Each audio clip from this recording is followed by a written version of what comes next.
Hey friends, this is Pop Culture Makes Me Jealous, where we talk about pop culture through the lens of race or gender, and sometimes both. Leah Carey is here, and we are talking about conversations with friends.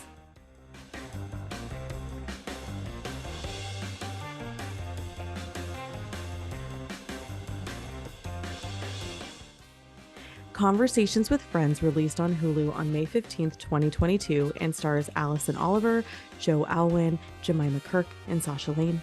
The show was adapted from the book of the same name by Sally Rooney. But before we dive in, let me reintroduce you to my guest. Leah Carey is a sex and intimacy coach and host of the podcast Good Girls Talk About Sex. Her superpower is radical empathy. She works with people eager to explore new avenues of their sexuality and fulfill their greatest desires, like diving back into the dating pool after a long time away, having first-time queer experiences, investigating consensual non-monogamy, or learning how to communicate about kinks. She was here in season 3 for Normal People, and if you haven't tuned into that conversation, it was a fabulous chat, so definitely listen to that next. You can find her at leahcarey.com, and you can find the podcast at goodgirlstalk.com. Leah, welcome back to the show. Thanks so much for having me. I'm excited because our last conversation was so much fun. It was so good. I was like, it's so hard to record and then like have release dates weeks later, because after we recorded, it's like, this conversation was so good. Like, how do I shuffle my season so I can just like drop it next week? Oh man. Okay, so Leah, the season 4 is all about wealthy women in media. So I've been asking this question of all of my guests before we dive into like the official topic. Do you remember what you thought of rich or wealthy women when you were younger? So I've been thinking about this because I knew you were going to ask. And I feel like there are two separate sides. Like I'm a Gemini, so there are two sides to everything, right? So if I looked at the world through my father's eyes, and he was I mean, I was parented by both my parents, Mhm. but he was probably my primary influence for a really long time about how I looked at the world. Um, he was somebody who sort of collected famous people the way that other people collect baseball cards. You know, Mm. like he had a lot of famous, rich, powerful friends. And so through his eyes, rich women were just part of our world. They just, Oh. like Julia Childs came and stayed at my parents' country inn when I was a baby. So, like that kind of woman was just part of our everyday experience. If I look at the world through my mother's eyes, and I'd say that when I became like a teenager and young adult, she was very much my primary influence about how I interacted with the world. She had a deep suspicion of people who were wealthy. Oh, interesting. And so in w what I learned from her was that I should probably be careful about how successful I became, Mm. because if I became financially successful, then it probably meant that I was doing something like unethical or Interesting. yeah, so that's something that I'm still having to deconstruct, like, how successful am I allowed to be Yeah. before I hit that moment where I think my mother would no longer respect me? Right. Yeah. Oh, that's so fascinating. And the reason why your answer just hits me in a way is I was just having a conversation with a friend of mine. There's this movement that's happening with women, specifically in the Midwest. My apologies to Midwest listeners, where there's this idea that women entering the workforce is kind of what messed up the economy and sort of Mm, shifted things. And why would women want to work, and like all this sort of mentality of like, didn't we have it so much better 70 years ago kind of stuff. yeah. And both of my grandmothers were older. I had a grandma born in 1912, I had a grandma born in 1916. So, generationally and just what they experienced through the 20th century, both of them wholeheartedly, without any hesitation, constantly reminded me to always have my own money. Ah, my mom did the same. And so to add that layer of like wealthy people, like that wasn't ever really part of the conversation. It was always like, you need to be able to take care of yourself. Mhm. And so now as I'm having these conversations with people, it's like, well, what does that even mean? Like, what would qualify? Because my income now, my parents would have been floating and comfortable 40 years ago on what I make now. And now it's like, oh, it's Yeah. so tight. Like, why is gas so expensive? Oh my God. Things and Yes. but it's like not having to worry about asking permission to spend money like that was a thing. Yeah. It's you don't wanna have to ask permission to spend money. You Yeah. don't wanna live on an allowance your husband gives you.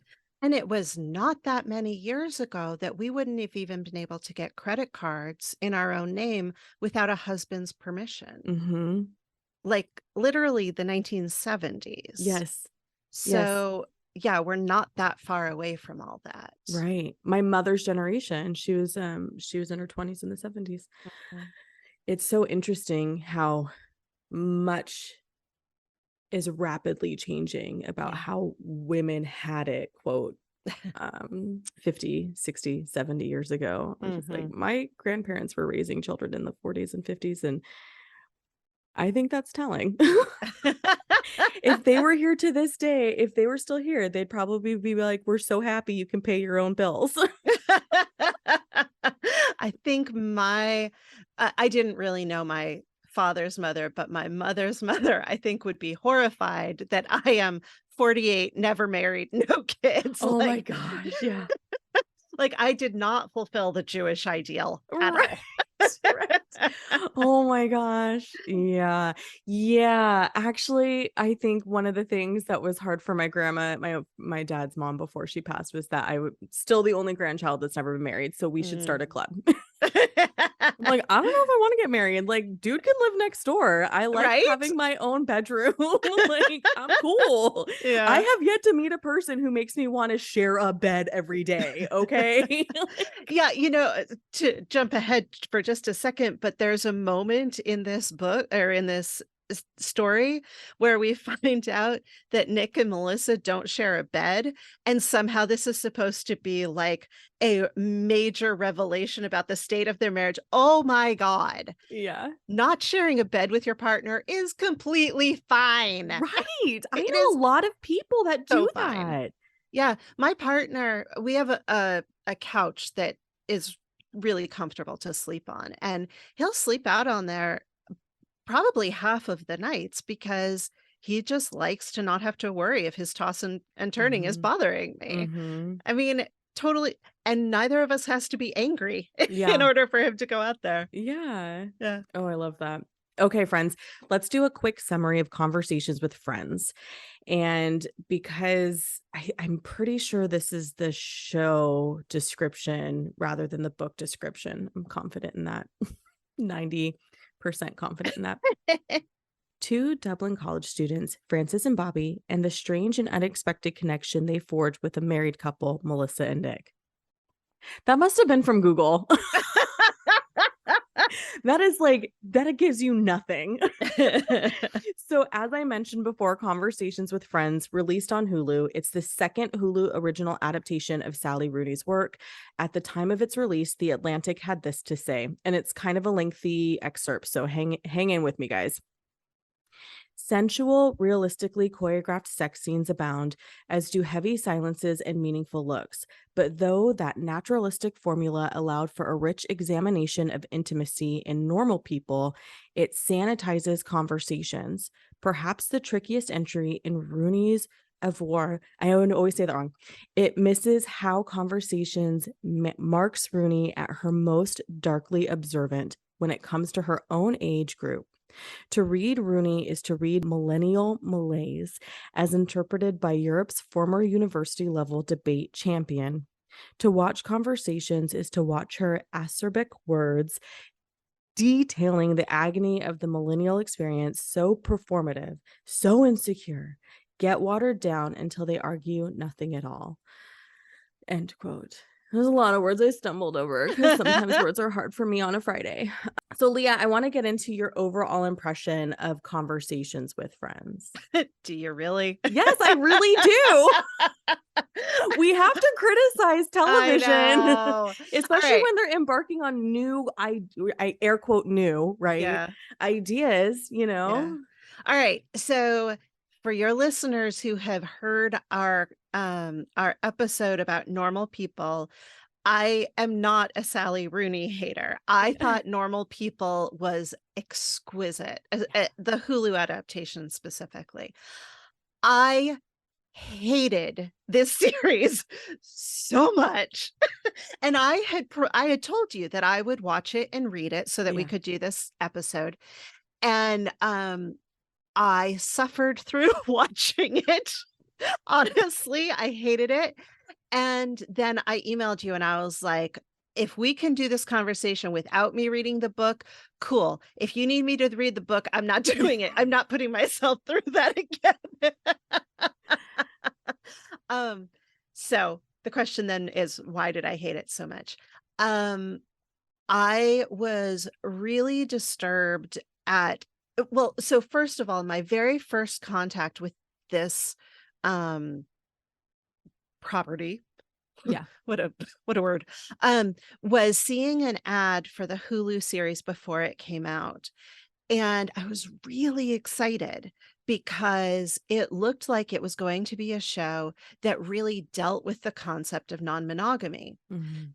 As a and intimacy coach, coaching people through that transition from monogamy to non-monogamy is one of my favorite things. I absolutely love it because it's so rich. There's so much that needs to be talked about and negotiated and thought through and really deeply considered. And I think that's best done with a third party, Mhm. with somebody who can step out and say, okay, well, have you thought about this? And are you being honest with yourself about these things, or are you just sort of seeing it through the rose-colored glasses of what you hope it will be? That kind of thing.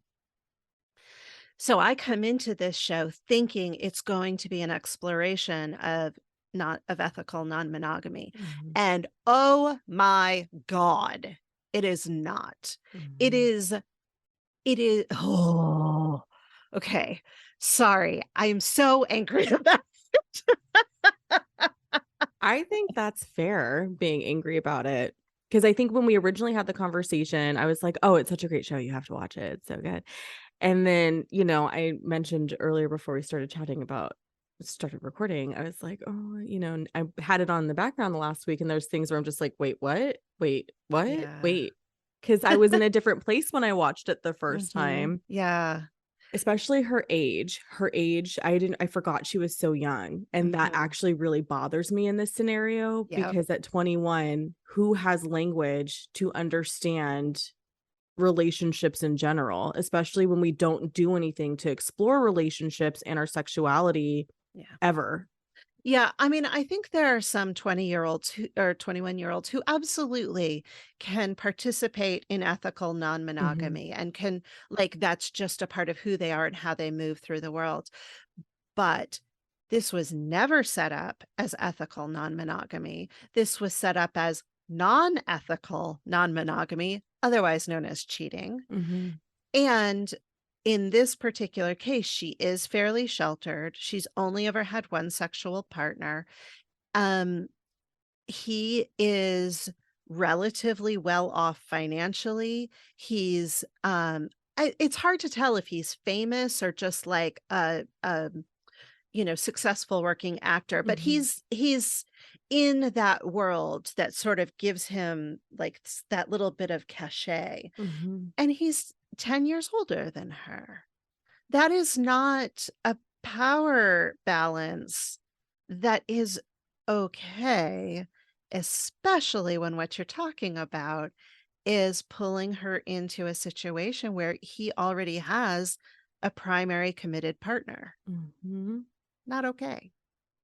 The other part that struck me this time that I didn't pay attention to last time was I knew Melissa and Bobby were having moments, they just happen so much they all happen off screen. So we don't see that develop. So we don't even get the other side of what Melissa and Bobby are going through. And that's, Rooney's style, right? She's focusing on the one character, and then everything sort of for everyone else happens off screen. But this time around I thought, well, I'd be curious to know a little bit more about, like, especially at that point when Nick tells Melissa that he's been having a relationship with Frances. I Frances. forgot her name for a second. I almost said Sally. Because by that point, we know that Melissa and Bobby have had a kiss. We know that Bobby is just completely infatuated with Melissa. What wasn't clear to me is Bobby pulling away now that and we also know that Bobby now knows about Nick and Frances. So what wasn't clear is Bobby now pulling away from Melissa because she knows about Nick and Frances, or are they still sort of embarking in, some sort of whatever emotional whatever, Yeah. however they define it. We don't know because we don't see that side of it. We don't understand that side of it. We only see it through Frances's lens. Mm-hmm. Yeah, and the whole thing with Melissa and Bobby is troubling in some of the same ways. Well, first of all, we also know that Melissa has had a series of affairs, Right. which never really gets addressed. So, like, is Nick doing this as sort of an evening of the scores, which is entirely possible and a thing that happens when people have been cheated on? Mhm. Um, and there's that same power dynamic imbalance between Bobby and Melissa, and maybe even a little more pronounced because Melissa is like definitively successful in Mhm. her field, and it's a field that Bobby cares about. Um, so yeah, I just and then there's this power dynamic between Bobby and Frances that I find deeply confusing. Mm. Why in the world would Frances remain friends with this person who is consistently cruel to her? Mhm. And then add on top of that that they're former lovers, and it seems like that didn't end very well.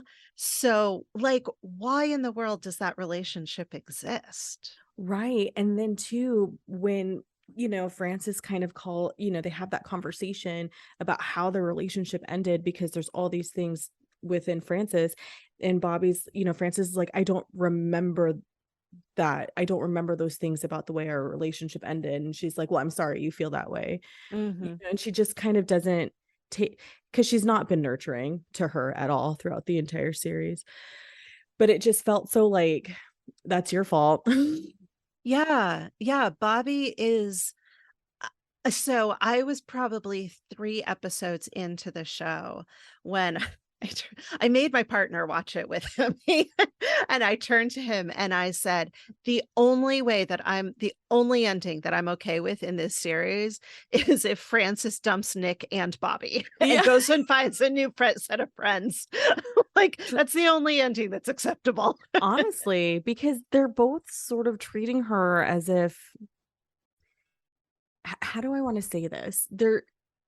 It doesn't feel like they actually care about her. Yeah, Nick agreed. presents well and does all of those intimate things that would make her believe that she is cared for, but really it's not. Well, there's virtually no emotional intimacy between Mhm. them. There's sexual intimacy, which, especially when you're 21, is easy to mistake for emotional intimacy, but they literally don't have conversations. She doesn't tell him that she is having this massive physical issue going on until months after. So like, there is and they just don't talk to each other. They Mhm. even joke about how they don't talk to each other. So, when I said before that one of my favorite things about dealing with this transition from monogamy to non-monogamy with people is going through all of those conversations and that really deep thought and all of that. They have none of that. They never talk about what's going on except to say, "Is it wrong?"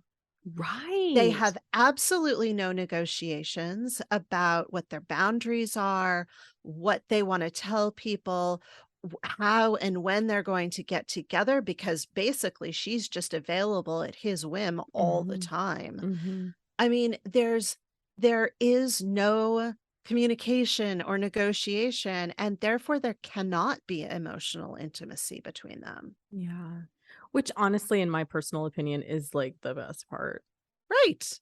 Well, I 'Cause, so mean, you know, some people are scared of emotional intimacy and don't really wanna embark on that. I'm like, is it time for us to have can we please start working on emotional intimacy before yeah, anything like, that to me makes me feel whole when yeah, I'm with somebody, and that's what I want, and, so, you know, I've been accused of being the person who's like, "Oh, you're in love with everybody." No, I just want to build a deep, meaningful connection, and whatever intimacy looks like for us, if it's emotional, then I'm here for it. yeah, yeah.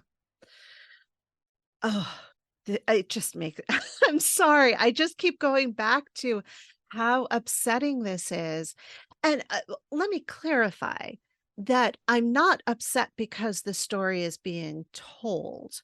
I think that it's fine to show unhealthy relationships and ways that things go wrong. What upsets me is that it's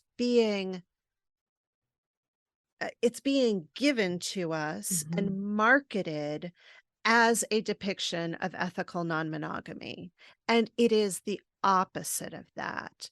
And, where in uh, before there were a lot of gay characters on screen, every single individual gay character had to, like, represent Mhm. the entirety of the community, which is never fair. Well, we are in a time where there's not very much depiction of non-monogamy, and so this has, unfortunately, not fair, but this has a higher bar to clear, and it doesn't. Yeah. And I would be way more okay with it if in the final act we had some exploration of how do we do this ethically, but we Ah. don't. Instead, we just revert right back to the beginning where she's with Bobby and what's his name? Nick calls and she says, "Take me away." And it's so ambiguous about whether she's getting back with him, if she's leaving Bobby, if she's wanting to do non monogamy. There clearly have been no conversations, there's been no growth. If we had seen some grappling with how to make a non-monogamous relationship work, I would be all in, Yeah. but none of that happened. Yeah, and you almost have to start there. Not almost, you do have to start there, I think, since we don't have any real representation of ethical non-monogamy. You do have to sort of start at the beginning and be like, ask those questions, like, Yeah. show people sort of stumbling through it. If it's a stumble, I don't know, you know, and just showing that beginning stages, because what makes storytelling for certain types of stories already so easy and for us to sort of dive into without explanation is because they've existed for 100 years, right? Like the Yeah. concept of Romeo and Juliet, we don't need that explained. It's literally in everything. Yeah. Like it just exists. We don't have to have the, you know, explanations of those things of that, and I think, the same is true a lot of times for when it comes to, like, Black stories. There's a lot of, like, Mhm. "Here's how Black people exist," um, storytelling, because there's still not a ton of just, like, "We're just gonna plop you into the world, and you're just gonna come along for the ride," and Yeah. the same is true, I think, for any non-represented or any underrepresented community. Yeah. There's only one show I've ever seen, that I think responsibly depicts that journey into ethical non-monogamy. I think it's on Netflix and it's called Wanderlust, Oh, yeah, I'm familiar with with it. Toni Collette.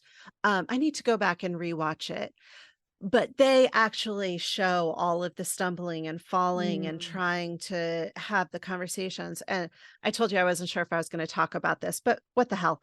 Um, so between the time where I first watched this show a few months ago and today, my partner and I have actually decided to transition from mostly monogamous to ethically non-monogamous, and the key element of that is that we have spent dozens of hours just talking about what that means to Mhm. us, what our boundaries are, what we're okay with, what we're not okay with.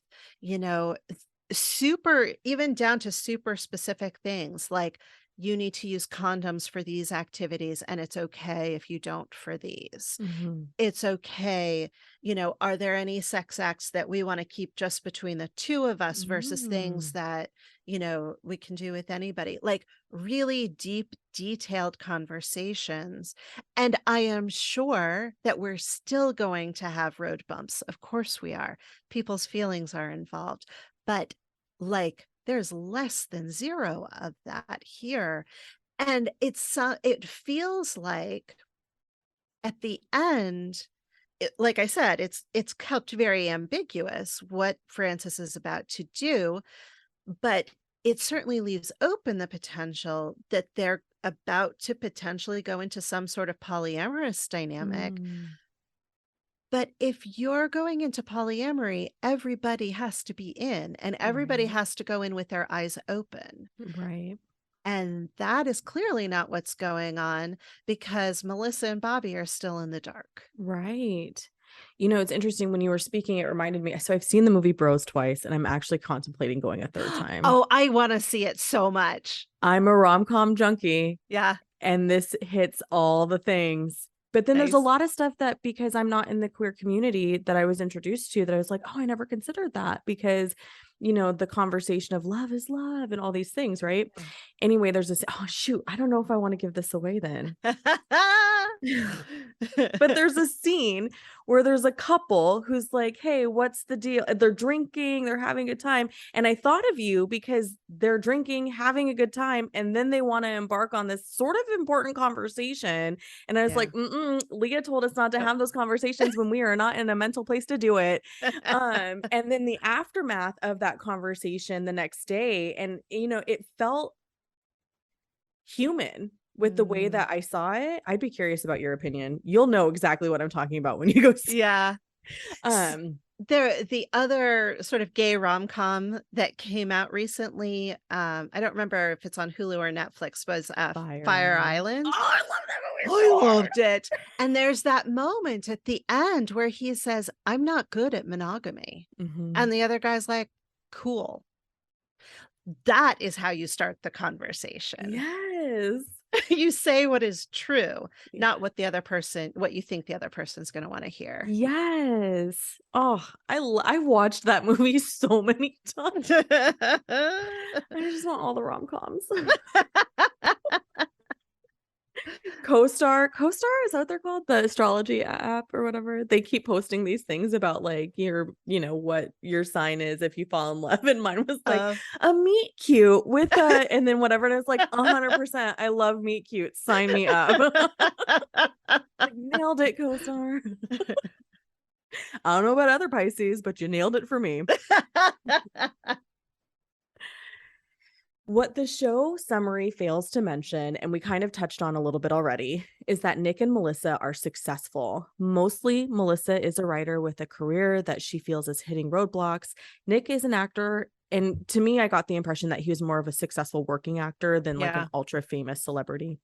Mhm. Compared to Bobby and Francis, this couple has wealth and some level of power within the circles they populate. In a review from NPR, writer Linda Holmes had this to say, quote, "Normal People is more conventional, built around a couple around their drawing together and pulling apart over the years. Conversations with Friends, while it is primarily the story of a shy poet named Francis, is built around four people and all the relationships between and among them over a shorter time, but with a complex and multi-directional set of dynamics. Its potential outcomes are multiplied. Its narrative paths are more curved, more tangled." End quote. So, how would you describe the relationship between Nick and Francis in this show? Frustrating.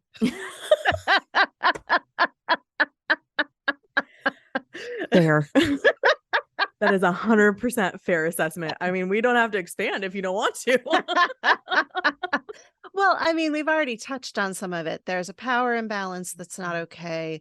he his motives are pretty murky given that his wife has cheated on him and now he's embarking on cheating on her. Um And he the even whole acknowledges, sorry to interrupt you. No, He yeah. even acknowledges the fact that there is a power dynamic because, well, you don't need to apologize. I'm older. I should know better. Yeah. And you're just kind of like, okay, Yeah, you're that's saying the right icky. things, but ew. Yeah. Yeah. There's that conversation about, am I going to tell Melissa? Am I not about what's going on?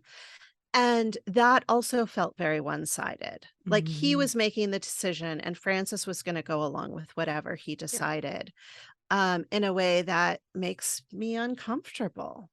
Like Francis is a full participant in this, and yet it never seems like she's more than 15 or 20% of ei- either of the Yeah. relationships she's in. The other person is very dominating in both those relationships, and sure, that's a personality type, Mhm. absolutely.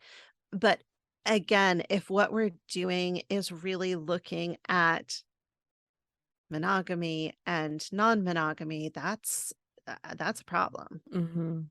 That is not a way to go into this. Yeah, something that I struggled with this time around, and I'm surprised I didn't catch it the first time because this kind of thing usually typically bothers me. The use of a pregnancy or a Ooh. pregnancy scare, and then the way that it's handled. Mhm. Like, I struggle with women using that as a way to and internalizing it and not sharing it and then being angry months later. Not that I'm saying that Frances was angry later, but she didn't share with Nick what was going on, whether it was, endometriosis or they thought she was pregnant. Like you mentioned earlier, she brings it up months later. That kind of thing really bothers me because when it comes to pregnancy and being concerned about being pregnant, you're not having you're not having a conversation about what your body's going through, how it's being affected, because those emotions also play into that physical response in your intimacy as well. Mm. And so here in my opinion, and Mhm. here she is months later saying, "Oh, well, they thought I was having a miscarriage. Turns out I wasn't." And you're just like, what is he supposed to do with that? It's months later. Yeah. Like, what is the point of that? And then we see that kind of info share a lot happening in pop culture. And Mhm. I think that also changes how we view pregnancy when we're continuously presenting it in this way. Oh, that's really interesting. I hadn't thought about any of that. I'm very sensitive to the way we present pregnancy Yeah. in media as a person who got pregnant at 19, Oh. parent by 20. And she's 21, so it's not that far off from my age at the time I had my child. So so even when they're like when you're 35, 45, and that shit's happening, I'm just like, come on, do better, writers. Like, you can do better than that. Like, we Yeah. know better at 35 than to like dangle that 4 months later. At 21, I'm like, please stop telling if the age group that's watching this that's similarly aged to Frances, like, stop telling them to do that. Stop Yeah. saying, like, stop normalizing that way we handle pregnancy. Mhm. Because then this old ass man, he's not an old ass man, but in comparison to, Francis, then this older guy is like, what do I do with that? I don't know how to respond. And it's not fair to either party, in my Mhm. opinion. That whole thing was upsetting to me in ways that I'm not sure I've even parsed out for Mhm. myself yet. The way that everything around her health issues was handled is that doesn't sit well with me, but I don't know exactly why Yeah. yet. Yeah. Um, but to go back to your question about Nick and Francis's relationship and what I think about it, um, the other aspect of it that I found uncomfortable was the storyline about how he was depressed until Frances showed up and somehow she magically cured him. Right. That's another trope we need to stop telling people. Yeah, that is super uncomfortable. Mhm. That's like, A, people don't cure you. B, Part of what's probably going on there is new relationship energy, which is when you start dating somebody new, all of the happy chemicals get Mhm. released in your brain. And it does, it feels magical. Yeah. And our brain, the reason that so many people are like, I can't feel, I don't feel the way that I felt at the beginning. It's because we can't maintain that level of like bombardment of chemicals to the brain. So over time they level out. Um, and that's why those first weeks and months and maybe even a year feels so magical because you're being flooded with hormones. And so to equate the coming out of depression Mhm. with she just makes him so happy without recognizing, no, there are probably some mental health issues there that need to be dealt with. There's also the lasting effects of Melissa's affairs that Mhm. happened during that period, and no recognition that this new relationship energy thing is happening and is affecting him. It feels irresponsible to me. Yeah. Yeah, you make a really good point because a lot of people do sort of turn to relationships or trying to Mhm. chase some kind of emotional high when they are in a dark place rather than dealing with what's really happening. Absolutely, and there are some people who are just, would call it aromantic, meaning, I Mm, don't really want a committed romantic relationship. That's not how I move through the world. So that's one way of being. It's totally fine, totally normal.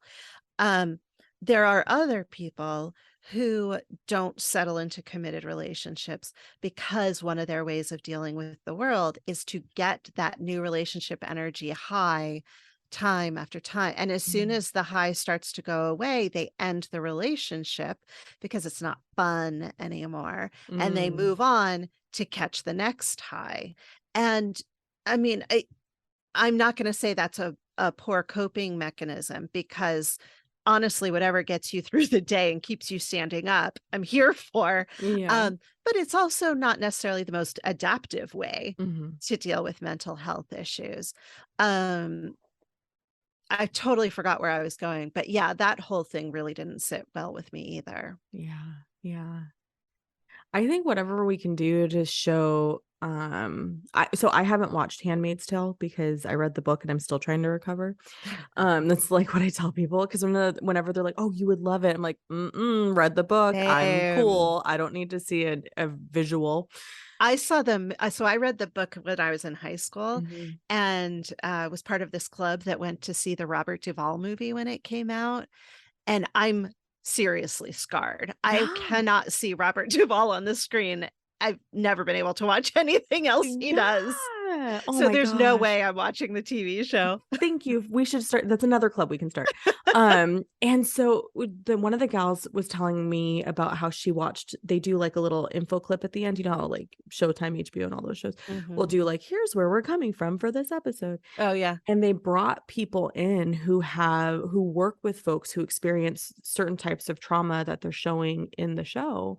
So that way they can have an accurate representation of what it's like when somebody's going through this psychosis or whatever. I thought that's really interesting because we hear so often when somebody does something when they're in a terrible state of mental health, everyone already immediately has an opinion or a solution. But at the end of the day, I think that when it comes to mental health representation, the responsibility is so much greater than any other representation. Yeah. Because if you know somebody with bipolar disorder, then you know one person with bipolar Mm, disorder, right? yeah. Like if you know somebody with I don't know what they call it now, but anyway, whatever, like whatever you can find in the diagnostic manual, one person with it. And I think Yeah. that depression and anxiety is one that isn't, none of us are immune to that. So when you are trying to have a story, not trying, when you are having a story that includes a character who is suffering from depression, there's a huge responsibility there. I was actually kind of annoyed too that they didn't handle it. A lot of times when there's stories that deal with mental health, specifically depression or anxiety, there will be like a little, if you are having a hard day today, call this number. And so that's the kind of stuff I like to see when you're talking about that. The other thing too, and I've talked about this a couple of times on the show, when I lost my job in 2016, it threw me into a serious situation, but I didn't understand the difference between situational depression and chronic depression, because everyone just talks about depression and there was no delineation. Yeah. So my friend who has chronic depression since we were like in high school was the one who walked me through that, because I was like, I don't understand, and walked me through in understanding that mine was situational. And then having that realization was like, oh, okay, so it's a different type of help I'm seeking then, because this is situational, because I've never been a person who's had deep, dark, sad episodes. It's always been, pretty happy well, I don't know. It's never been my natural disposition is, pretty sunny. I don't know if this language is helping the situation at all either, but it's one of those things. So, and then now, I got help and things have, my situation improved. And so like now, bad things happen, but it doesn't throw me. Yeah. Like 10 years ago, bad things happened, but it didn't derail me. But in that short period of time, when I had lost my job, everything was derailing me. I couldn't grasp my emotions to save my life. And, so I was like, oh, that's really interesting. To me, it was really interesting to understand how her depression affects her compared to what I was going through in a situation. They don't compare, but it helped me understand a little bit better. And now I know, like, okay, like here's how I can be a better support. All that to say, going back to, I really do think there's a greater level of responsibility when we're having stories with mental health. Yeah. And I think I want to just name this quickly, which is that I don't think that our entertainment is required to do all of the social justice work Right. for all of the everything. I do think that when you're dealing with something that's sort of outside the mainstream, you do have a responsibility to at least not be harmful, to at Yes. least not be irresponsible. Yeah. So, for instance, I can't remember if we talked about this last time or not. Have you seen the movie Good Luck to You, Leo Grand? Yes. Phenomenal movie. I was like, oh, Emma, could you get better? Like, could you be more of a queen? Like, come on, Seriously. girl. So anyone who hasn't seen this, it's Emma Thompson in one of my favorite roles I've ever seen her in, where she is an older woman who I think is widowed, and she's never had good sex. She's never enjoyed sex in her life. So she hires a young sex worker to have some experiences with. It is a masterful film.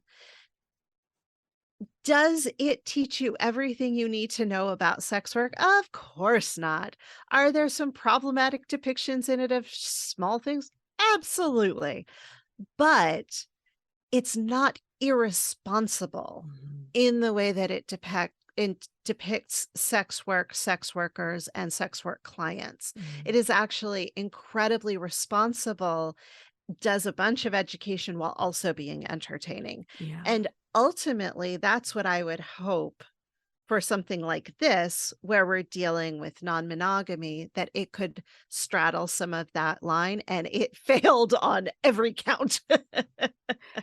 I was actually wondering what you thought of that film too, because after I watched it, I was like, this is one of the best movies I've seen all year.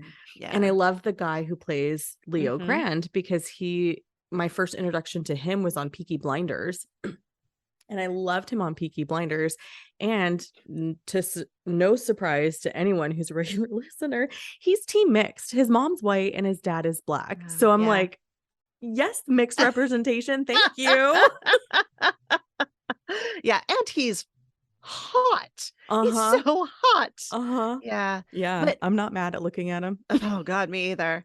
And I have to say, so I mean, people who don't know my story, I come from a super repressed background, sexually repressed background. So I am essentially the Emma Thompson character, Mm. except that I started my journey at 43. So I'm a couple decades younger than that character. But other than that, I'm pretty much exactly in the same place she is. Yeah. And my first experience with sort of exploring some other aspects of my sexuality were with a sex worker, Mm. a female sex worker. And I have, in the years since, been to a couple of other sex workers. I also have a lot of sex workers among my friends. And what I love about that show is it gets so much right. Mhm. It really it shows us the deep humanity and um, the sincere responsibility that a good sex worker feels with a client. Mhm. Yeah, it's just beautiful. I know we're off the topic of That's what we said we were going to okay. talk about, but That's oh my God, I okay. love that movie. That's okay. And the last thing I'll say about it too is I loved her vulnerability and I loved his Hmm. willingness to meet her there. Yeah. Like that moment where she says, I'm afraid that I'm not going to be good enough for you. Mhm. I literally had that moment and was really up in my head and scared of the idea that I might be so bad at sex that even a sex worker would be disappointed Yeah. without remembering that I am paying them in order to have this experience. There's no such thing as me not being good enough. But I loved how they wrote that in. Like, that's Mhm. so real. Yeah. Yeah. Okay, we'll get back on topic Okay. now. So many reviewers struggled with the show for various reasons, Variety included. In Variety's review, they offered this quote, the back half of the series, in part directed by Leanne Wallum and written by, oh, I looked up how to say her first name and I forgot. Oh my gosh. I'm a terrible person. Last name McHugh. Okay. I apologize. I apologize. Expand the story beyond the oppressive loop of Nick and Frances's relationship to show what her life looks like outside it. And even occasionally find something more interesting to say about her fractured relationships with her mother, father, Bobby, and her own mysteriously ailing body. But then she inevitably ends up back with Nick, and the air gets sucked back out of the room again. End Mhm. quote. Mhm. So I, because we all talking about representation on this show, do you think the show reinforces stereotypes about love and relationships? And if Mhm. so, which ones and how? Yeah, I think that ultimately, while this show is trying to tell a story about non-monogamy, what it's doing is enforcing the primacy of monogamy Mhm. and saying these are the only relationships that can work. Because every version of non-monogamy that's depicted is deeply dysfunctional. Yeah. Yeah. It's almost like you have to be monogamous, even if it's dysfunctional. Get over it. Like That's kind that's of the what, right way to do it. yeah. Yeah. Yeah. And that just feels so not okay. Mhm.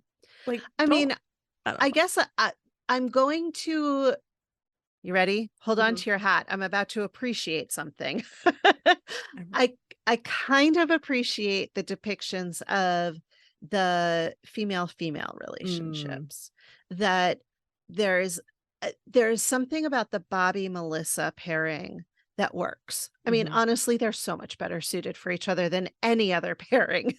Um, so there's something there that I find interesting, but like you said, almost the entirety of that relationship happens off screen. So it's hard to know, are we actually hearing the truth or are we just hearing Bobby's idealized version of the truth? Mhm. Mhm. Um and I appreciate that Bobby and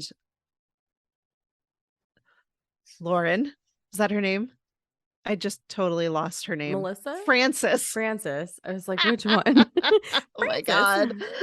God. I appreciate that Bobby and Frances are able to have a relationship that moves from romance to friendship to romance to friendship, because there are so many relationships that are able to make that transition Mhm. and sort of move across the spectrum, and I think a lot of people don't believe that that's possible, Right. and it is, very much Yeah. so. Yeah. So, some of my strongest friendships were born out of f- failed romance. Yeah, I mean, in the so I live in a or I am in a sex positive community here in Portland, so almost all of my friends are non-monogamous. Um, and I have a bunch of friends who, when we happen to be in a sexy space together and the moment is right and the energy is there, we'll play. And then the next day, we're just friends and it's just like normal and you don't have to worry about Yeah. it. Yeah. So, Which is nice. I think because where I am, there's still this sort of like closed offness about the idea of being non-monogamous. mhm. And oh, I'm gonna do it. I'm gonna risk it. Okay. A few months ago, a friend was like, "Hey, we're gonna do this thing, blah blah," and I was like, "Yeah, totally down." And then plans changed, and it just turned to like dinner and drinks downtown.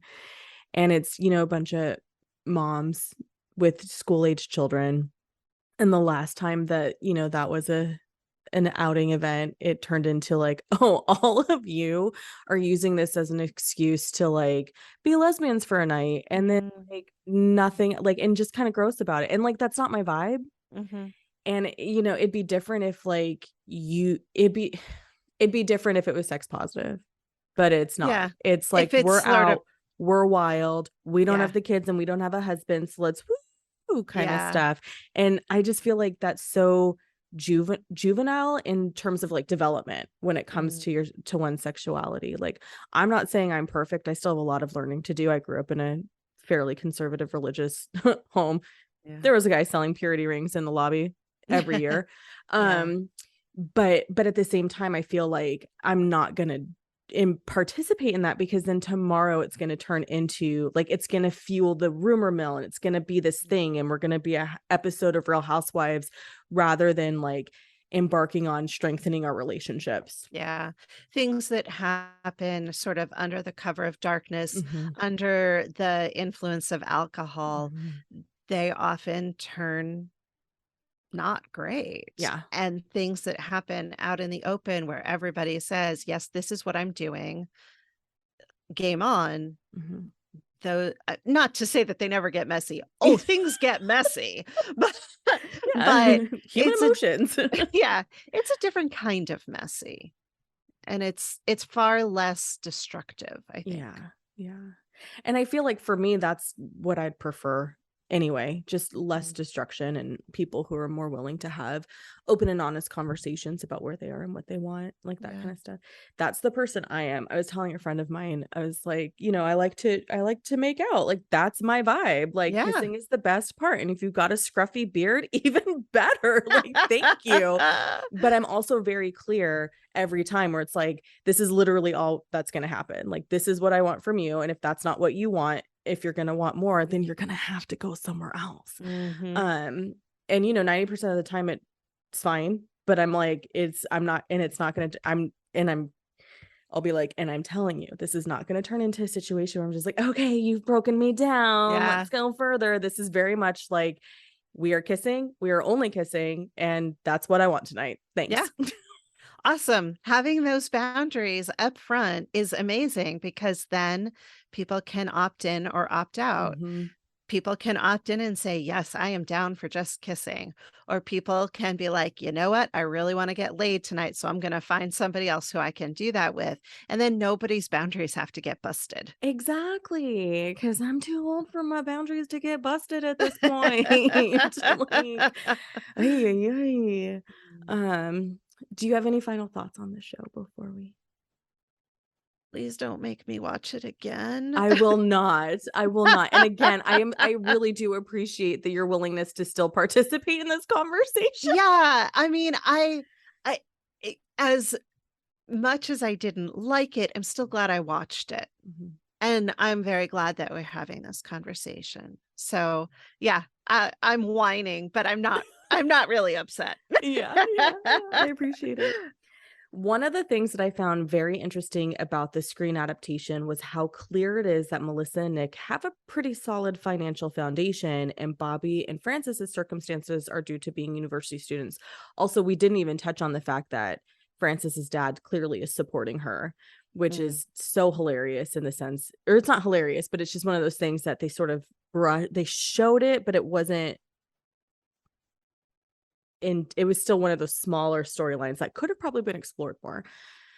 Whereas in the book, it is very clear that Frances is pretty firm in her beliefs about injustice and equity and finding excessive wealth or even wealth in general a waste. Hmm. So I thought the removal of that, granted, it's been a handful of years since I've read the book, but when I was reading reviews of the book, I was like, oh yeah, I do remember her kind of being this person who was constantly like, they have money, they're wealthy, what are we doing? Like, this is, kind of more of a social justice attitude. Mm-hmm. Whereas in the show, that's not her.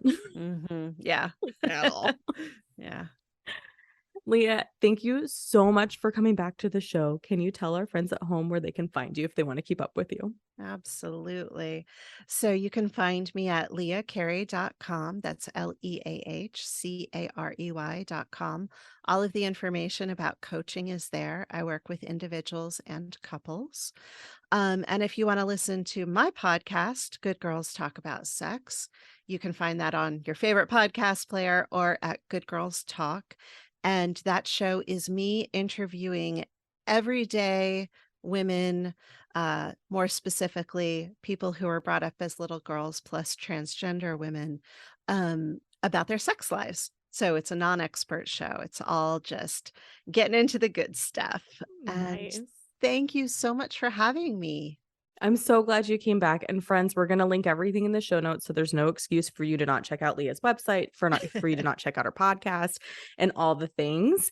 And yeah. Pop Culture Makes Me Jealous is written, edited, and produced by me, Julia Washington, and I am fueled by the incredible support system of women who allow me to run ideas, cry, melt down whenever I feel overwhelmed. I also want to do a big shout out to our Patreon community. Thank you for your continued support. It brings me great joy to bring you quality content and monthly get-togethers. Thanks for tuning in, y'all. Until next time.